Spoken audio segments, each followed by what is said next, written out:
Good morning students. बच्चों, आज हम बात करेंगे मृदा निर्माणकारी प्रक्रियाओं की।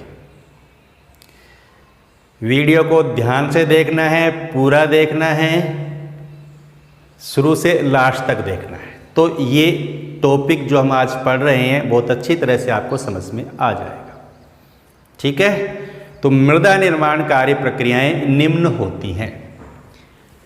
देखो, पहला है ह्यूमिफिकेशन, दूसरा है निक्षालन, तीसरा है निक्षेपण, चौथा है पोडजोलीकरण, पांचवा है लैटराइजेशन, छठा है कैल्सीकरण, सातवां है डीकैल्सीकरण, आठवां है लवणीकरण और नवा है पेडोटर्बेशन। ठीक है, ये सारी मृदा निर्माणकारी प्रक्रियाएं हैं। इनको एक एक करके हम देखेंगे, डिस्कस करेंगे इनके बारे में।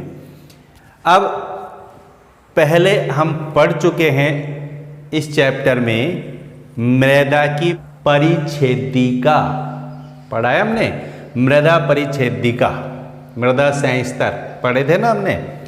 देखो, इसको एक बार आपको रिवाइज करना है। इस वीडियो को देखने से पहले उसको आप पढ़ेंगे तो ये टॉपिक जो आज हम देख रहे हैं, जो आज हम पढ़ रहे हैं, वो आपको थोड़ा सरल लगेगा और अच्छी तरह समझ में आ जाएगा। ये मृदा की क्या है, परिच्छेदिकाएं हैं, मृदा संस्तर हैं। सबसे ऊपर कौन सा संस्तर होता है? ओ संस्तर।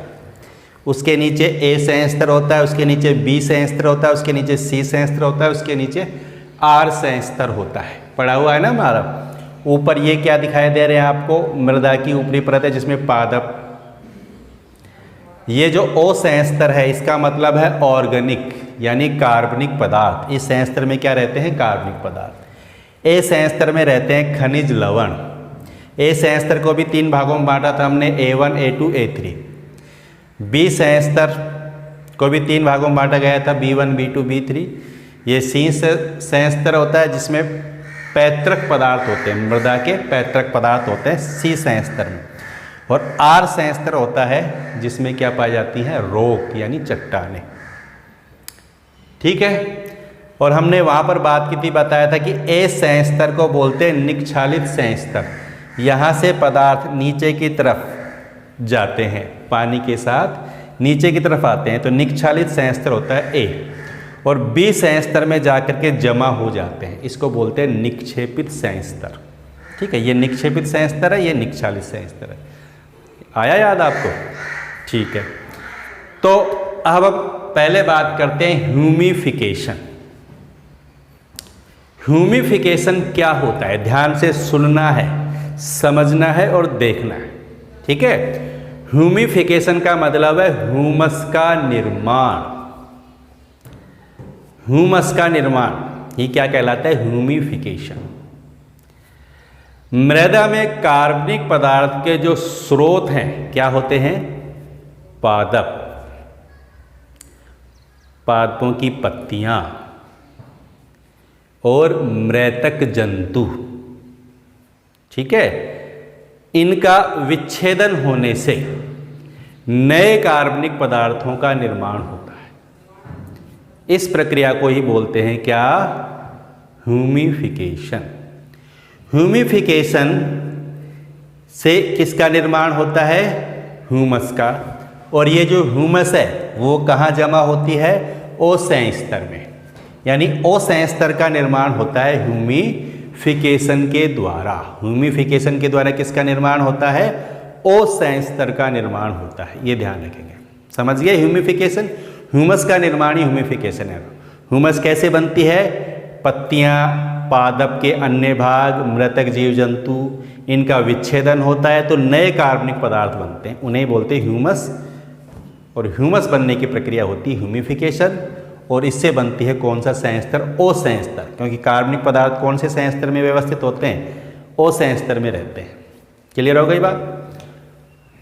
ह्यूमस दिखाई दे रही है आपको, देखा भी होगा ह्यूमस आपने, स्क्रीन पे देखो, ह्यूमस इस तरह की होती है। दूसरा है निक्षालन। क्या होता है निक्षालन? ऊपरी सतह से अवयवों का अंतःस्राव द्वारा नीचे के संस्तरों में आना, ऊपर से नीचे के संस्तरों में आना क्या कहलाता है? निक्षालन कहलाता है। और जहाँ से निक्षालन होता है, जिस संस्तर से निक्षालन होता है उसको बोलते हैं निक्षाली संस्तर। ठीक है, ए संस्तर को बोलते हैं निक्षाली संस्तर।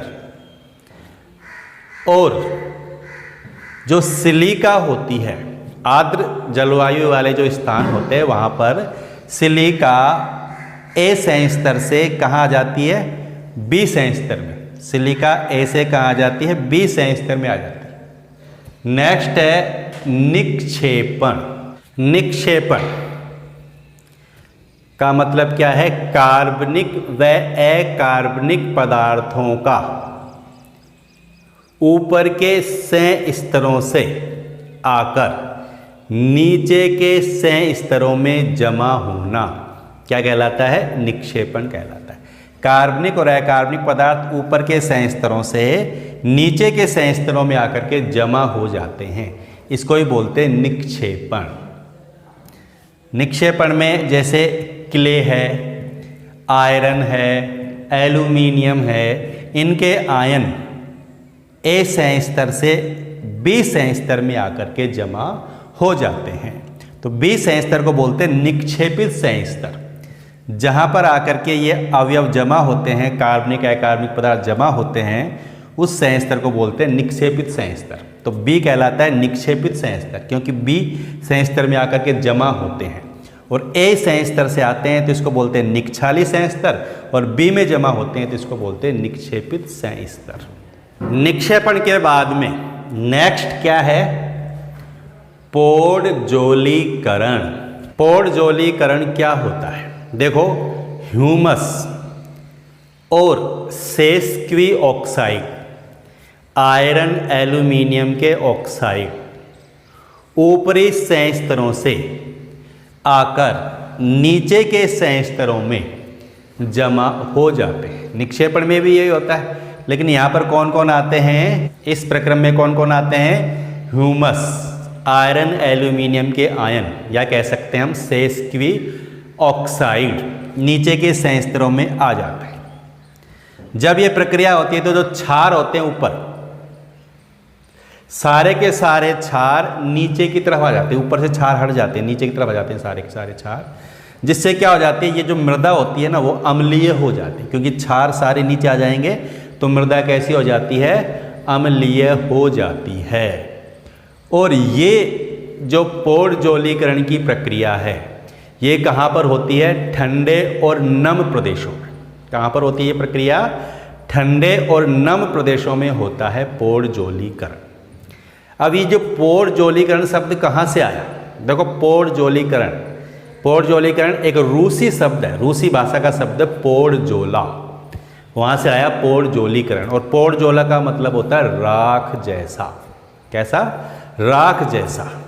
तो राख जैसा क्यों कहते हैं इसको? पोडजोलीकरण क्यों कहते हैं? क्योंकि जब ऊपर से ह्यूमस और आयरन एल्यूमिनियम आदि के ऑक्साइड नीचे की तरफ आ जाते हैं तो ऊपर मृदा का जो रंग है, यहाँ पर जो रंग है वो राख के जैसा दिखाई देता है हमें। ठीक है, इसलिए पोडजोला यानी राख के जैसा हो जाता है, इसलिए इस प्रक्रिया को क्या कहा गया? पोडजोलीकरण कहा गया। क्लियर? नेक्स्ट क्या है? अगला लेटराइजेशन। लेटराइजेशन क्या होता है? देखो, लेटराइजेशन में क्या होता है? ऊपरी स्तर से यानी ए संस्तर से सिलिका नीचे के संस्तर में आ जाती है, और आयरन व एल्यूमिनियम के आयन और ऑक्साइड, आयरन एल्यूमिनियम के जो ऑक्साइड हैं वो ऊपर ही रह जाते हैं, और कौन आ जाती है नीचे? सिलिका नीचे की तरफ आ जाती है। ठीक है, आयरन के ऑक्साइड यानी हेमेटाइट Fe2O3 आयरन का ऑक्साइड है, इसकी अधिकता हो जाती है यहाँ पर, क्योंकि सिलिका नीचे आ जाती है तो उसकी मात्रा ज़्यादा हो जाती है, जिसके कारण यहाँ रंग कैसा हो जाता है? लाल रंग हो जाता है। हेमेटाइट की अधिकता के कारण यहाँ पर कैसा रंग हो जाता है? लाल रंग हो जाता है। ठीक है। यहां लेटेराइट, जैसे यहां शब्द आया लेटेराइजेशन, तो लेटेराइजेशन लेटेराइट शब्द से आया और लेटेराइट का मतलब होता है ईंट के समान लाल। तो हेमेटाइट की अधिकता के कारण या ईंट के जैसा लाल रंग हो जाता है, इसलिए इस प्रक्रिया को बोलते हैं लेटेराइजेशन। और ये जो मृदा बनती है उसको बोलते हैं लेटेराइट मृदा। ये प्रक्रम कहाँ पाया जाता है? उष्ण और अर्ध उष्ण क्षेत्रों में पाया जाता है। अगला पॉइंट क्या है, अगली प्रक्रिया क्या है? कैल्सीकरण। कैल्सीकरण, कैल्सीकरण का मतलब क्या है? मृदा के ऊपरी संस्तरों में कैल्शियम कार्बोनेट का संचलन या अवक्षेपण क्या कहलाता है? कैल्सीकरण। समझ गए? मृदा के ऊपरी संस्तरों में कैल्शियम कार्बोनेट का संचलन या अवक्षेपण क्या कहलाता है? कैल्सीकरण कहलाता है। अब कैल्शियम कार्बोनेट कहाँ से आता है? कैल्शियम कार्बोनेट कैसे बनता है? देखो, पौधों की जड़ों के पास CO2 की अधिकता हो जाती है, तो ये पानी के साथ और मृदा में उपस्थित कैल्शियम के साथ क्रिया करके क्या बना देती है? कैल्शियम कार्बोनेट बना देती है। मृदा की ऊपरी संस्तर में कैल्शियम कार्बोनेट का संचलन या अवक्षेपण कैल्सीकरण कहलाता है और इससे कैल्शियम कार्बोनेट का स्तर बन जाता है जिसको बोलते हैं कैल्सी स्तर। कैसे बनता है? मृदा की में उपस्थित होते हैं कैल्शियम, जल होता है और पौधों की जड़ों के पास CO2 जब अधिक हो जाती है तो इन तीनों क्रिया होती है, CO2 की, H2O की और कैल्शियम की, कैल्शियम आयनों की, तो बन जाता है कैल्शियम कार्बोनेट। ठीक है, इस तरह हो जाता है कैल्सीकरण। तो ध्यान रखेंगे कैल्शियम कार्बोनेट का संश्लेषण हो जाता है मृदा की ऊपरी सतह पर, उसको क्या बोलते हैं? कैल्सीकरण।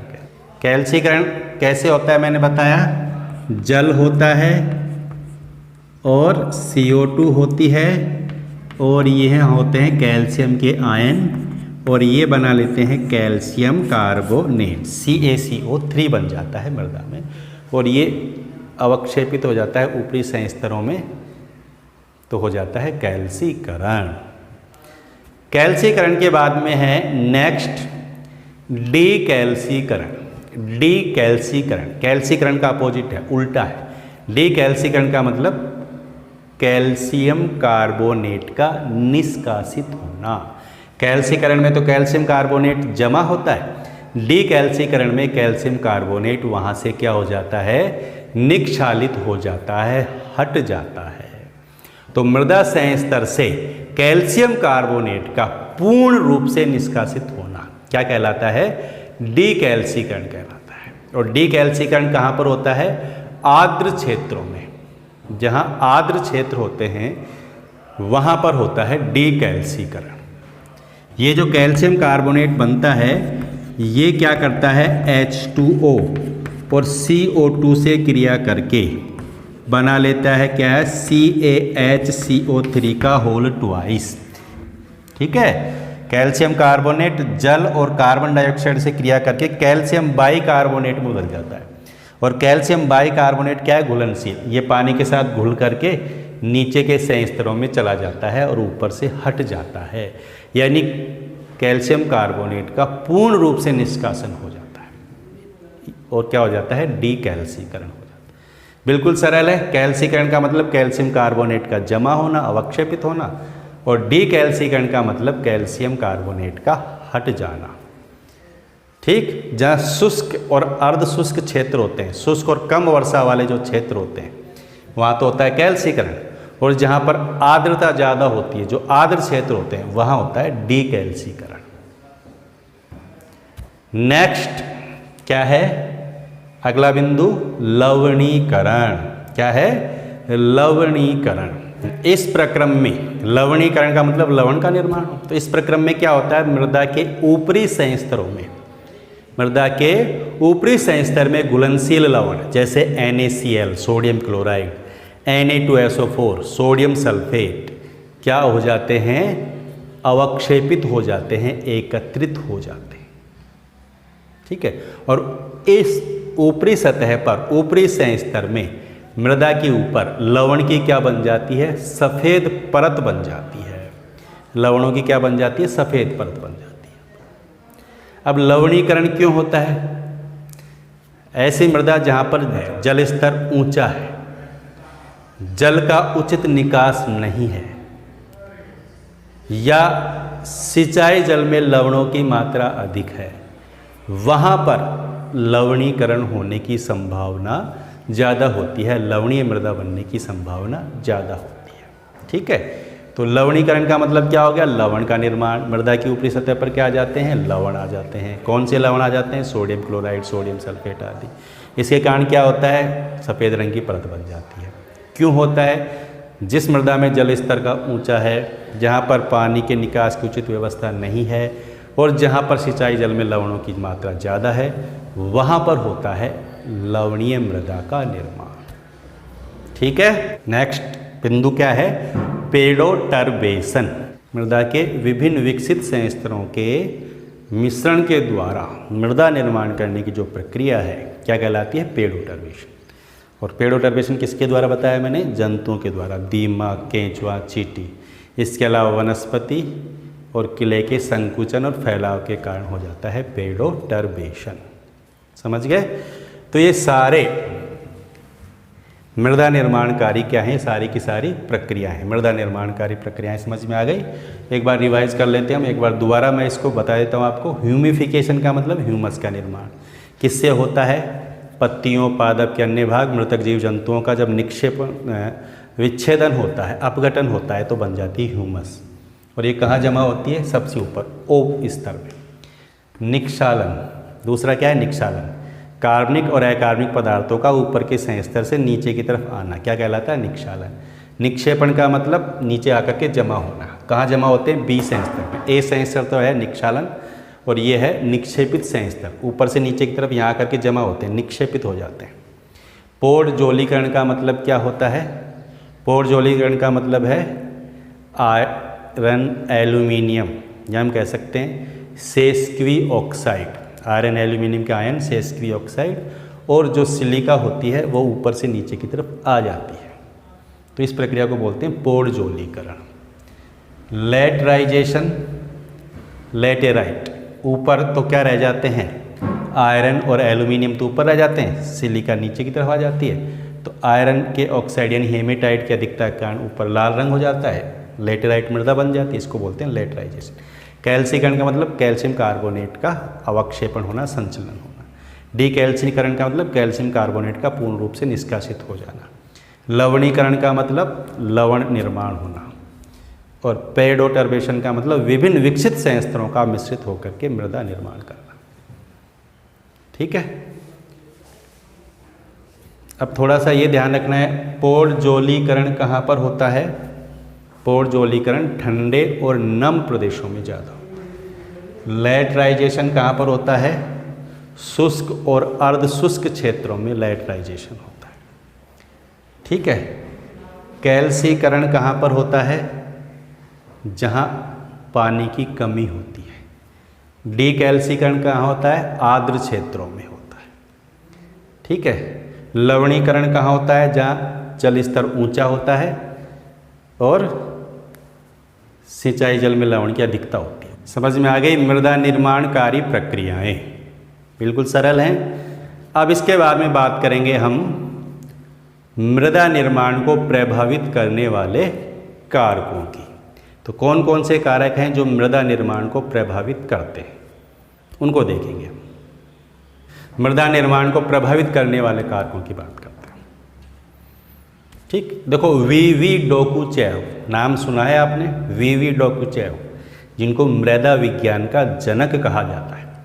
वीवी डोकुचेव के अनुसार मृदा निर्माण को 3 कारक प्रभावित करते हैं।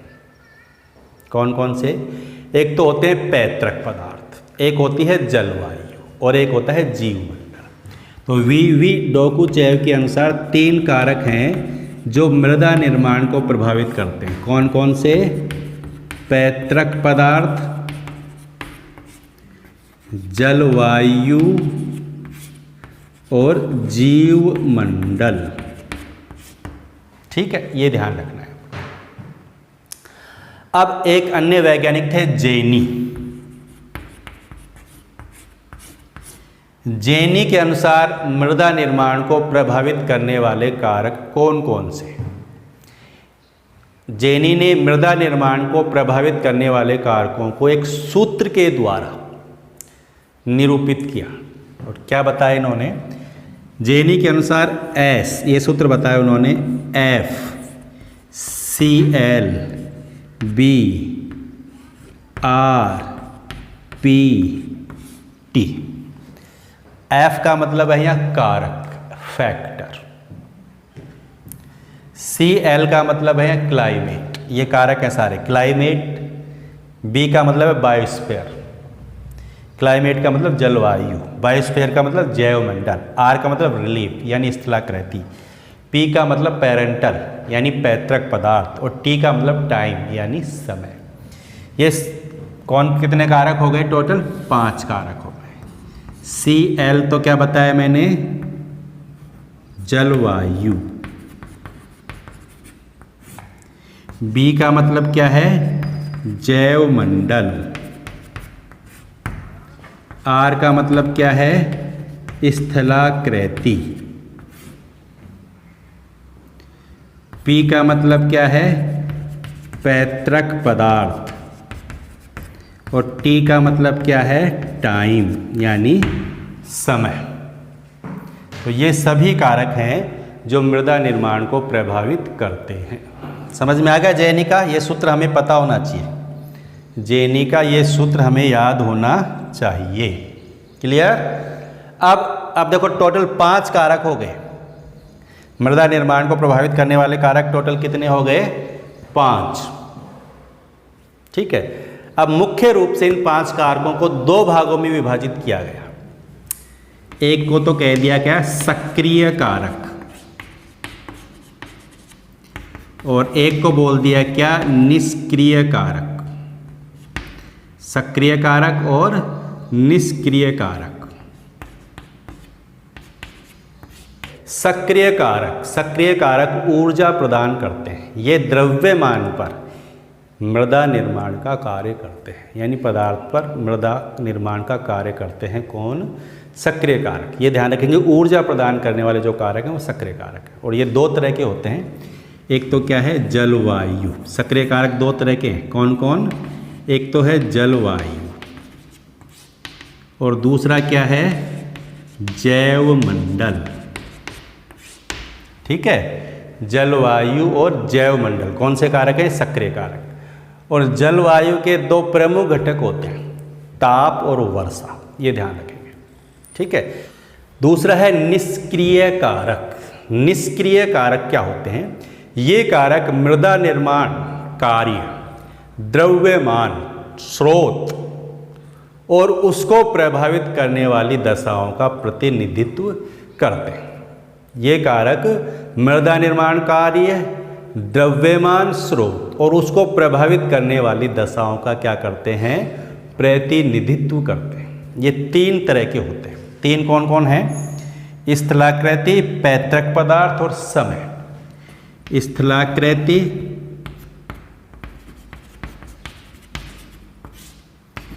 पैतृक पदार्थ